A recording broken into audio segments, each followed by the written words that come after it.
Hi everyone, welcome to PN elite academy. నేను మీకు ఇందులో complete GS and English classes చెప్తాను. మెయిన్గా SSC, RRB and TGPSC aspirants అందరూ ఈ ఛానల్ పైన కంప్లీట్గా రిలై అవ్వచ్చు. బిగినర్స్ అయినా, రిపీటర్స్ అయినా. లాస్ట్ ఇయర్ జరిగిన అన్ని కాంపిటేటివ్ ఎగ్జామ్స్ని కంప్లీట్గా అనాలిసిస్ చేసి ఈ క్లాసెస్ని డెప్త్గా మీ కోసం తీసుకొస్తున్నాను. మెయిన్గా జిఎస్లో geography, history, polity, general science, state ఎగ్జికే అండ్ కరెంట్ అఫైర్స్ కూడా చెప్తాను. ఇంగ్లీష్లో vocab, grammar and reading comprehension. So late చేయకుండా మన ఛానల్ని సబ్స్క్రైబ్ చేసుకొని రెగ్యులర్ క్లాసెస్ కోసం టచ్లో ఉండండి. లాస్ట్ క్లాస్లో మనం universe and solar system and planets గురించి తెలుసుకున్నాం. అండ్ ఇందులో మిగిలిపోయిన సెలెస్టియల్ బాడీస్ గురించి తెలుసుకున్నాం. దానికంటే ముందు మనం జాగ్రఫీ గురించి తెలుసుకుంటున్నాం కాబట్టి యాక్చువల్గా ఫాదర్ ఆఫ్ జాగ్రఫీ అని ఎవరిని అంటాం? ఫాదర్ ఆఫ్ జాగ్రఫీ అని ఎరిటోస్థెనెస్ని పిలుస్తాం.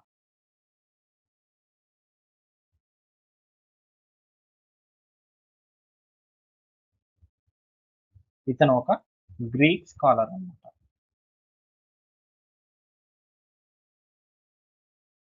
నెక్స్ట్ నిన్నటి క్లాస్లో సోలార్ సిస్టమ్ గురించి నేర్చుకున్నాం. యాక్చువల్గా సోలార్ సిస్టమ్ని డిస్కవర్ చేసింది Nicolaus Copernicus.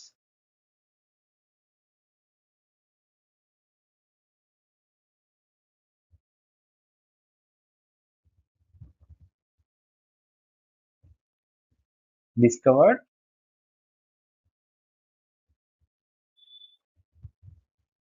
solar system.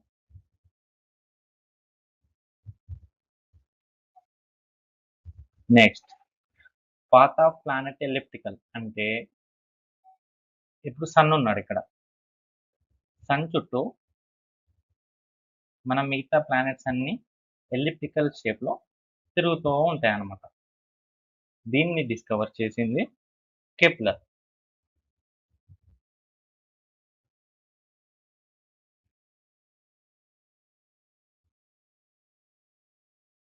Next big bang theory గురించి నేను నేర్చుకున్నాను కాబట్టి బిగ్ బ్యాంగ్ థియరీని ప్రపోజ్ చేసింది జార్జ్ లెమైటర్.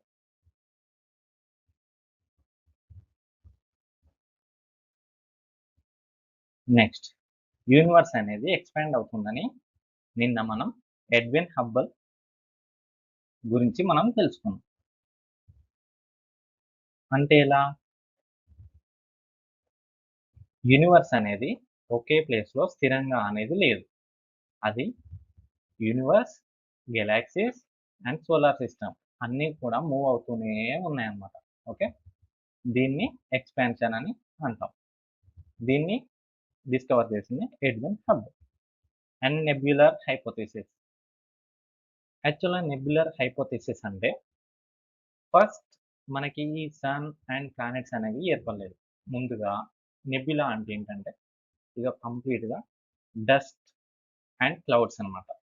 ఇవి కొంచెం గ్రావిటీ వల్ల దగ్గరికి వచ్చేసి అప్పుడు సన్ అండ్ మిగతా ప్లానెట్స్ కూడా ఇట్లా ఫామ్ అయ్యాయి అనమాట.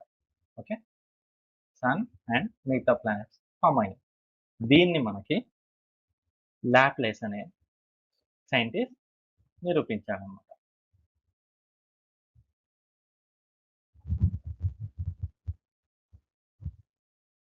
Okay, telescope invented by. యాక్చువల్గా టెలిస్కోప్ ఎవరు ఇన్వెంట్ చేశారంటే మనం గెలీలియో అనేది తీసుకుంటాం. కానీ యాక్చువల్గా టెలిస్కోప్ ఫస్ట్ ఇన్వెంట్ చేసింది హన్స్ లిప్పర్షే. హన్స్ లిప్పర్షే ఏ ఇయర్లో అంటే ఇన్ 1608. కానీ టెలిస్కోప్ని అటు ఇన్వెంట్ చేశాడు కానీ యూజ్ అనేది చేయలేదు. ఫస్ట్ యూజ్ చేసింది మాత్రం గెలీలియో.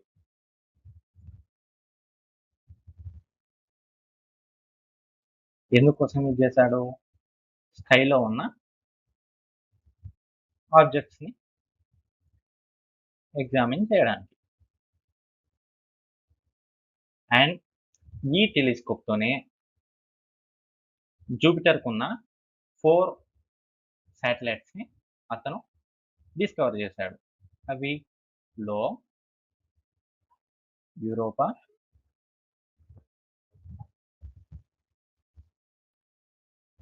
కలిస్టో అండ్ గెనిమేడ్.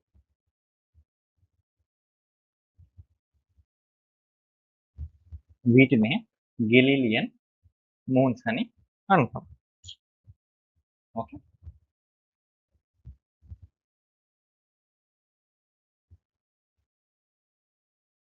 ఇప్పుడు మనం గెలాక్సీస్ గురించి తెలుసుకుందాం. ఓకే, యాక్చువల్గా గెలాక్సీస్ అనేవి కొన్ని thousands of solar system, cloud, dust and some type of all ఆబ్జెక్ట్స్ని మిక్స్ చేస్తేనే గెలాక్సీస్ అని మనం అంటాం. ఓకే, గెలాక్సీస్ యాక్చువల్గా 3 టైప్స్ ఉంటాయి. ఓకే,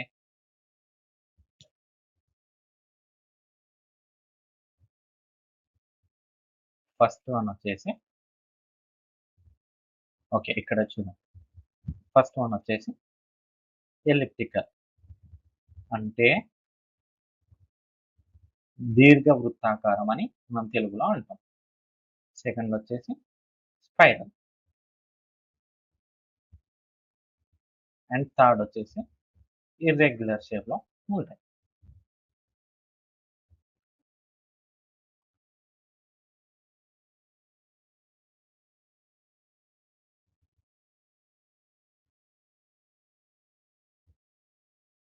ఓకే, మనకి నియరెస్ట్గా ఉన్న గెలాక్సీ నేమ్ ఏంటి అంటే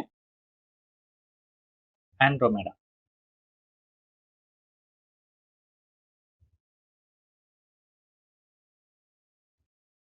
ఇది మన గెలాక్సీకి నియరెస్ట్ అనమాట. యాక్చువల్గా మన గెలాక్సీ నేమ్ ఏంటో మనం తెలుసుకుందాం. ఇప్పుడు మన గెలాక్సీని మిల్కీ వే గెలాక్సీ అని పిలుస్తాం.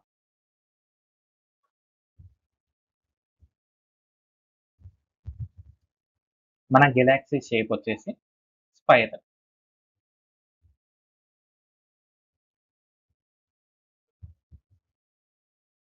అండ్ దీనికి మనం స్పైరల్ గెలాక్సీ అని పిలుస్తాం.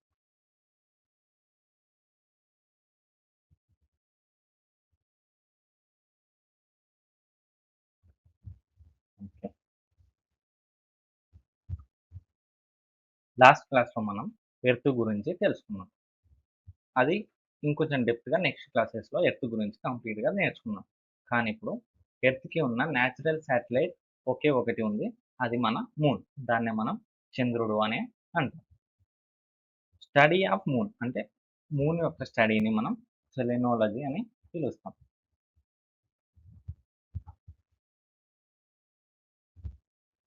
ఓకే, అండ్ మూన్కి కూడా కొంత సైజ్ అనేది ఉంటుంది. అది మన ఎర్త్తో కంపేర్ చేసి చెప్తే 1/4 ఆఫ్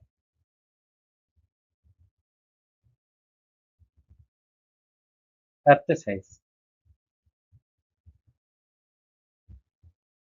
అంటే ఎర్త్లో 4వ వంతు సైజ్ అనేది మూన్ ఉంటుంది.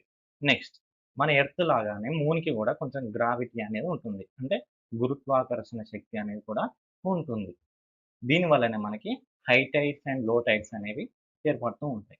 యాక్చువల్గా ఈ గ్రావిటీ అనేది మన ఎర్త్తో కంపేర్ చేస్తే 1/6 of the earth. Okay, next అలాగే మూన్ కూడా ఒక ఆబ్జెక్ట్ కాబట్టి దానికి కూడా కొంత వెయిట్ అనేది ఉంటుంది. అండ్ ఈ మూన్ అనేది మన ఎర్త్కి సంబంధించిన శాటిలైట్ కాబట్టి వెయిట్ని కూడా మన ఎర్త్తోనే కంపేర్ చేస్తాం. సో అలా కంపేర్ చేసినప్పుడు మన ఎర్త్లో 1/8 టైమ్స్ అనమాట.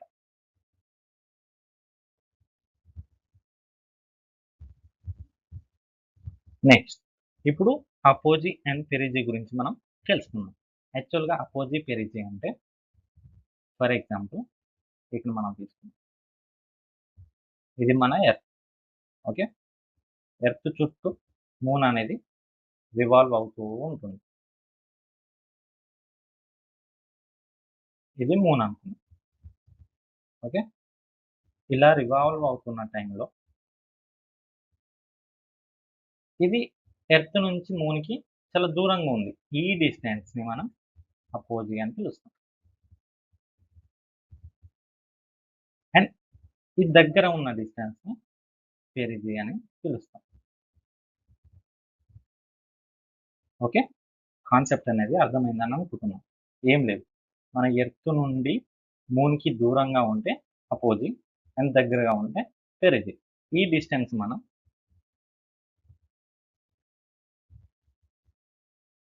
3,00,000 యాక్చువల్ అపోజీ వచ్చేసి 4,06,000 కిలోమీటర్స్.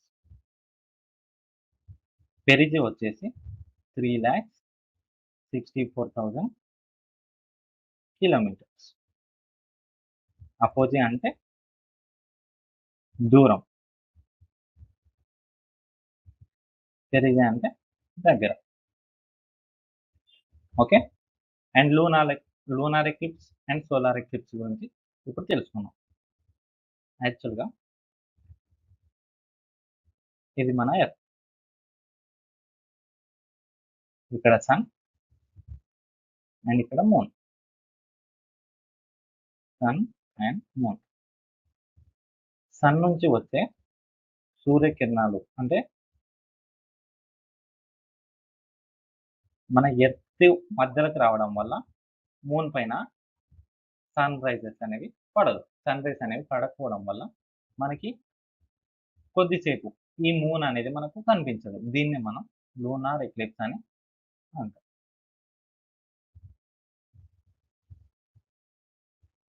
మూన్‌కి అండ్ సన్‌కి మధ్యలో ఎర్త్ రావడం వల్ల సన్ రేస్ అనేవి మూన్ పైన పడకపోవడం వల్ల మనకి అంటే ఆ పార్ట్ మాత్రం మనకి కనిపించదు. దీన్నే లూనార్ ఎక్లిప్స్ అని అంటాం. Next solar eclipse. Sun, moon, earth. Okay. Sun నుండి వచ్చే రేస్ అనేవి మూన్ బ్లాక్ చేయడం వల్ల మన ఎర్త్ పైన సన్ రేస్ అనేవి పడవు. దీనివల్ల సన్ అనేది ఈ పార్ట్ మనకి కనిపించదు. దీన్నే మనం సోలార్ ఎక్లిప్స్ అని పిలుస్తాం.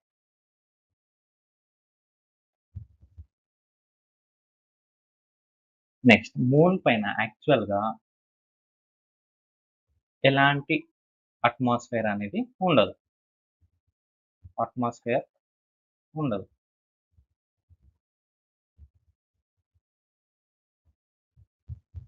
కానీ అక్కడ డేలో ఎక్స్‌ట్రీమ్ హాట్ అనమాట. డే టైమ్‌లో ఎక్స్‌ట్రీమ్‌లీ హాట్‌గా, నైట్ టైమ్‌లో ఎక్స్‌ట్రీమ్ కోల్డ్ అనమాట.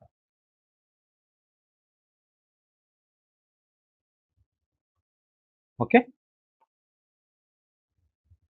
Next revolution and rotation.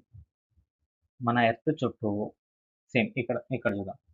మన ఎర్త్ చుట్టూ మూన్ అనేది ఇట్లా రివల్యూషన్ చేస్తూ ఉంటుందన్నమాట. అంటే రొటేషన్ చేస్తూ ఉంటుంది.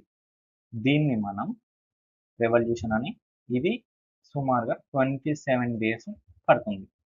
అండ్ మూను తన యాక్సిస్‌లో తన చుట్టూ తను తిరుగుతూ ఉంటాడనమాట. దీనికి కూడా ఎగ్జాక్ట్‌గా 27 డేస్ టైమ్ అనే పడుతుంది. అంటే ఇక్కడ రెవల్యూషన్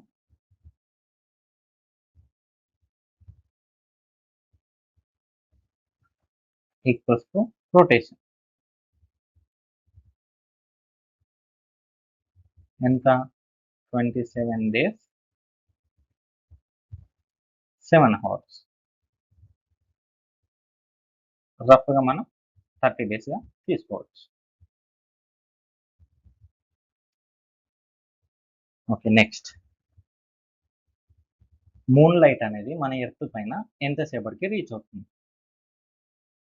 మూన్ నుంచి మన ఎర్త్ పైనకి లైట్ పాస్ అవ్వడానికి 1.3 సెకండ్స్ టైం అనేది పడుతుంది. ఫస్ట్ మూన్ పైనకి హ్యూమన్ అడుగుపెట్టింది ఎవరు అంటే నీల్ ఆర్మ్‌స్ట్రాంగ్.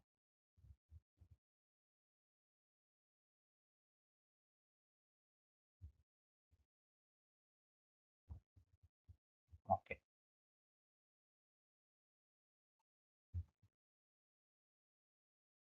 ఇప్పుడు కాన్స్టెలేషన్స్ అంటే ఏంటో తెలుసుకుందాం. యాక్చువల్‌గా కాన్స్టెలేషన్స్ అంటే ఏంటంటే గ్రూప్ ఆఫ్ స్టార్స్ అనేవి ఒక ప్యాటర్న్‌లో చేంజ్ అవుతూ ఉంటాయన్నమాట. అంటే ఫిక్స్‌డ్‌గా ఉంటాయి. దీన్ని మనం కాన్స్టెలేషన్ అంటాం. ఓకే. ఇందులో లార్జెస్ట్ కాన్స్టెలేషన్ వచ్చేసి హైడ్రా.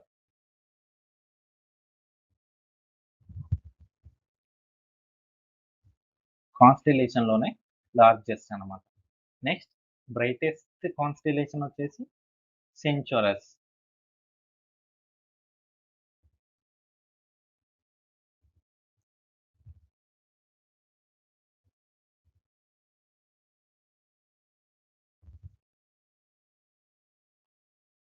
నెక్స్ట్ ఇందులో స్మాలెస్ట్ వచ్చేసి క్రక్స్.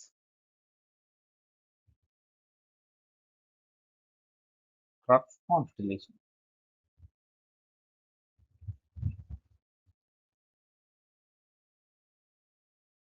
మీకిక్కడ నెక్స్ట్ స్లైడ్‌లో పిక్స్ గూడా చూపిస్తాను.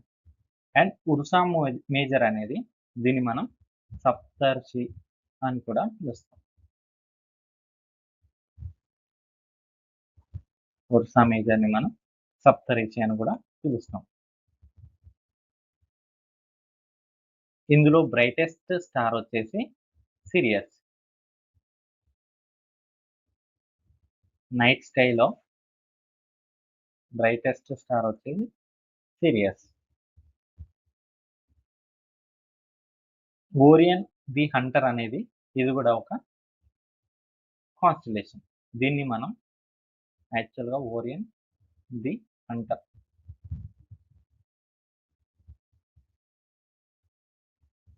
మన ఇండియాలో దీన్ని మృగ అని పిలుస్తాం.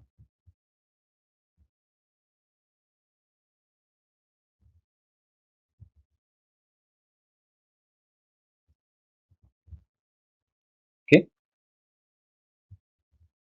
నెక్స్ట్ ఈ సిరియస్ అనే స్టార్ వచ్చేసి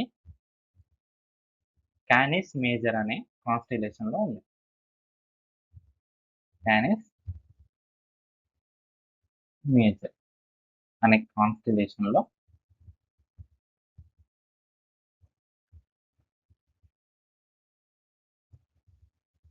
ఇది మనం నేకెడ్ ఐతో చూడొచ్చనమాట. చాలా బ్రైట్‌గా ఉంటుంది సిరియస్. నెక్స్ట్ కాన్స్టెలేషన్స్ అనేవి సౌత్ హెమిస్ఫియర్‌లో మనకు కనిపించేవి మెయిన్‌గా హైడ్రా,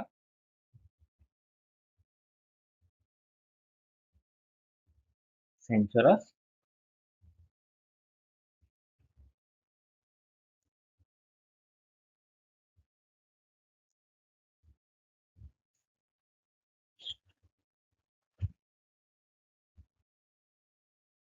ఇక్కడ మనం చూసుకోవచ్చు డిఫరెంట్ టైప్స్ ఆఫ్ కాన్స్టెలేషన్స్ అనేవి చూసుకోవచ్చు. లైక్ సమ్ ఒక పాప డాన్స్ చేస్తున్నట్టుగా, ఇంకోటి ద హంటర్ దీన్ని మనం ఓరియన్ అని కూడా పిలుస్తాం. Orion, the hunter and like ఇక్కడ చూసుకోవచ్చు. హంటర్ అని ఎందుకంటామంటే సేమ్ ఒక యారో పట్టుకొని బో చేస్తున్నట్టుగా మనకిక్కడ కనిపిస్తుంది. అంటే బాణాన్ని వదులుతున్నట్టుగా మనకిక్కడ కనిపిస్తుంది. నెక్స్ట్ దీన్ని మనం ఉర్సా మేజర్ అని కూడా పిలుస్తాం. ఇక్కడ చూసుకోవచ్చు మనం. Ursa major. అండ్ చూడొచ్చు ఇక్కడ డిఫరెంట్ టైప్స్ ఆఫ్ కాన్స్టెలేషన్స్ అనేవి మనం కనిపిస్తుంటాయి. వీటన్నిటిని స్టార్స్ అనేవి ఒక ప్యాటర్న్‌లో కనిపించడాన్ని మనం కాన్స్టెలేషన్స్ అని పిలుస్తాం. ఓకే. చూసుకోవచ్చు ఇక్కడ డిఫరెంట్ టైప్స్ ఆఫ్ కాన్స్టెలేషన్స్.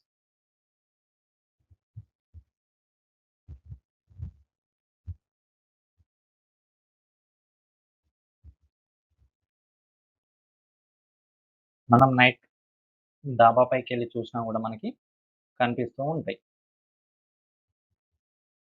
ఒక్కొక్కటి ఒక్కో షేప్‌లో. వాటిని మనం కాన్స్టెలేషన్స్ అని పిలుస్తాం.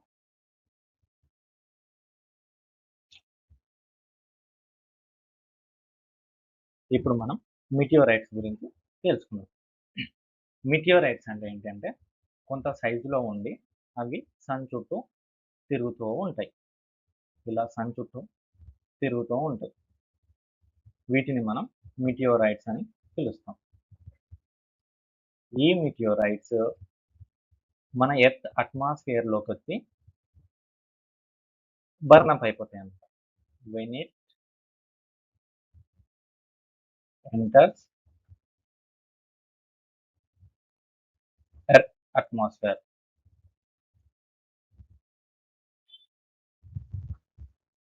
ఇవి బర్న్ అయిపోతాయి అన్నమాట.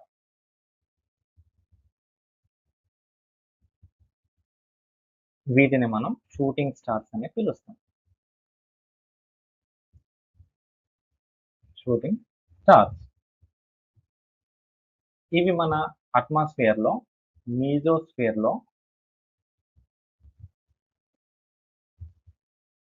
బర్న్ అయిపోతాయి అన్నమాట. వీటినే మనం మీటియోర్స్ అని పిలుస్తాం. ఓకే, కొన్ని మీటియోరైట్స్ ఏమవుతాయంటే అవి అట్మాస్ఫియర్ నుంచి తప్పించుకొని మన ఎర్త్ గ్రౌండ్కి టచ్ అవుతాయి. వాటిని మీటియోరైట్స్ అని పిలుస్తాం. Okay, when meteorites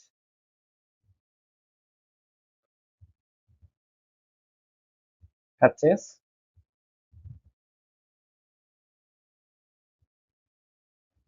earth's ground, వీటిని మనం మీటియోరైట్స్ అని పిలుస్తాం. ఇలా ఢీకొన్న వాటిని మిటియోర్స్ అంటాం కదా. ఇలా ఢీకొనడం వల్ల క్రేటర్స్ అనేవి ఫామ్ అవుతాయి, క్రేటర్స్ అనేవి ఏర్పడతాయి. ఫర్ ఎగ్జాంపుల్ లూనార్ లేక్, ఇది ఒక క్రేటర్ అన్నమాట. క్రేటర్ ఇది ఎక్కడ ఉందంటే మహారాష్ట్రలో ఉంది. మిటియోరైట్స్ మన భూమిని ఢీకొన్నప్పుడు క్రేటర్స్ అనేవి క్రియేట్ అవుతాయి. ఇప్పుడు ప్రజెంట్ ఉన్న ఒకే ఒక్క ఆ క్రేటర్ లూనార్ లేక్ అని అంటాం. దీన్నే లూనార్ క్రేటర్ అని కూడా పిలుస్తాం.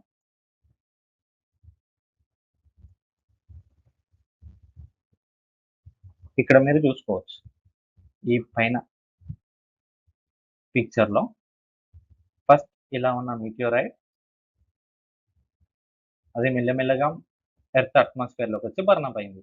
ఒకవేళ అలా బర్న్ అవ్వకుండా వచ్చి మన ఎర్త్ని ఢీకొంటే అదొక క్రేటర్ లాగా మారుతుంది. దాన్ని మనం మీటియోరైట్స్ అని పిలుస్తాం. నెక్స్ట్ మనం డ్వార్ఫ్ ప్లానెట్స్, కామెట్స్ గురించి తెలుసుకుందాం. డ్వార్ఫ్ ప్లానెట్స్ అనేవి యాక్చువల్గా మన సోలార్ సిస్టంలోనే ఉంటాయి.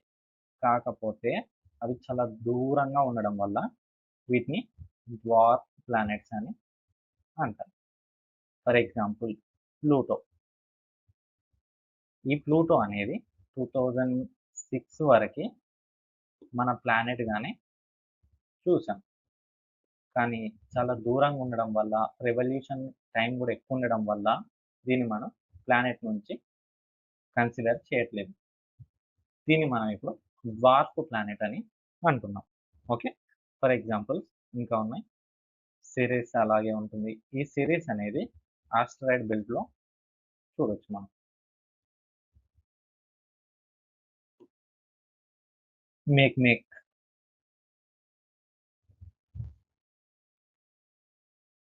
హామియా,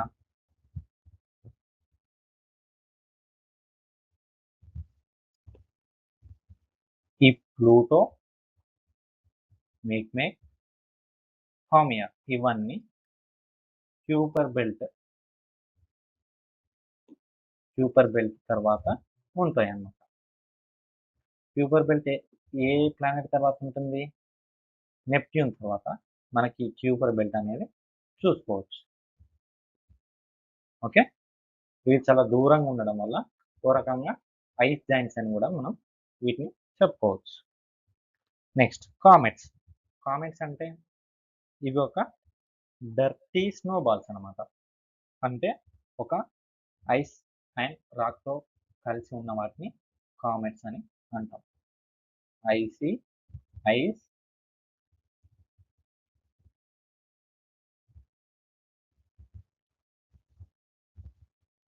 ఐస్ అండ్ రాక్‌తో ఫామ్ అయిన వాటిని కామెట్స్ అని అంటాం.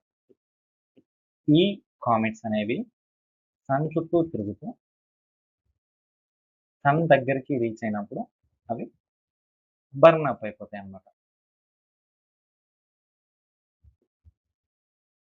వాటిని మనం కామెట్స్ అని అంటాం. ఇక్కడ చూస్తున్నాం క్యూపర్ బెల్ట్ ఎక్కడ ఉంటుందంటే మనం ఆస్ట్రాయిడ్ బెల్ట్ చూసాం అండ్ ఇది క్యూపర్ బెల్ట్. ఆస్ట్రాయిడ్ బెల్ట్ ఏమో మార్స్ తర్వాత ఉండేది ఆస్ట్రాయిడ్ బెల్ట్ అండ్ నెప్ట్యూన్ తర్వాత ఉండేది క్యూపర్ బెల్ట్. ఆఫ్టర్ నెప్ట్యూన్ ఇక్కడ అన్ని ice balls, different types of same మనం చూసినట్టుగా ఈ డ్వార్ఫ్ ప్లానెట్స్ అనేవి ఇక్కడ మనకు కనిపించచ్చు. Next nebula. నెబ్యులా అంటే సేమ్ ఇది కూడా ఒక క్లౌడ్ అండ్ డస్ట్తో కూడుకున్న ఒక బిగ్ ఆబ్జెక్ట్ అనుకోవచ్చు. Cloud and dust. Next light year.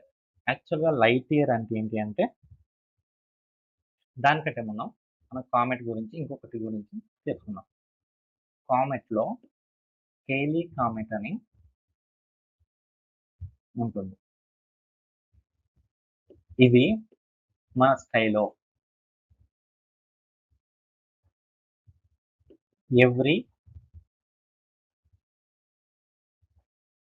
76 ఇయర్స్కి ఒకసారి కనిపిస్తుంది. ఓకే, లాస్ట్ టైం ఇది ఎప్పుడు కనిపించిందంటే 1986.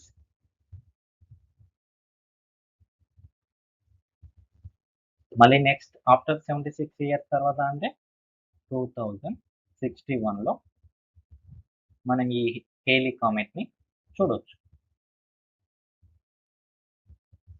Okay, next light year. Light year అంటే ఏంటి అంటే వాక్యూమ్లో అంటే శూన్యంలో లైట్ ఒక సంవత్సరంలో ఎంతైతే ట్రావెల్ చేస్తుందో దాన్ని మనం లైట్ ఇయర్ అని అంటాం. అంటే in a year light travels.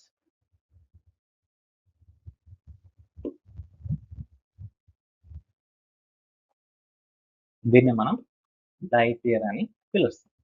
Next astronomical unit. దీన్ని మనం స్పేస్లో ఉన్న ఆబ్జెక్ట్స్ మధ్య డిస్టెన్స్ని ఫైండ్ అవుట్ చేయడానికి ఈ ఆస్ట్రోనామికల్ యూనిట్ని యూజ్ చేస్తాం. For example